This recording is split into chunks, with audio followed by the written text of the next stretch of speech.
2 நாளைக்கு முன்னாடி நான் ஒரு பெரிய அரும்பு மல்லி அரும்பு அடுக்கு மல்லி இருக்குதுன்னு சொல்லிட்டு இப்போ போட்டேன். இன்றைக்கி அந்த அரும்பு பூத்துருக்கு, அதான் காட்ட போகிறேன்.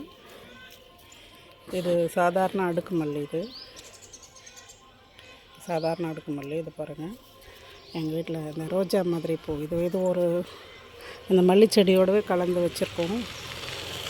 ஒரு சீசனுக்கு ஒரு 2 பூ 3 பூ பூத்துட்டே தான் இருக்கும். பாருங்கள் இது எப்படி இருக்குன்னு சொல்லி. வெள்ளை ரோஜா மாதிரியே இருக்கும். ஒரு பூ தலையில் வச்சா போதும், அவ்வளோ அருமையாக இருக்கும். காம்பு கூட ரோஜா காம்பு மாதிரி தான் இருக்கும். மல்லி காம்பு மாதிரி இருக்காது, ரோஜா காம்பு மாதிரி இருக்கும். எவ்வளோ அழகாக இருக்குது பாருங்கள். அருமையான பூ, மல்லிகைப்பூ.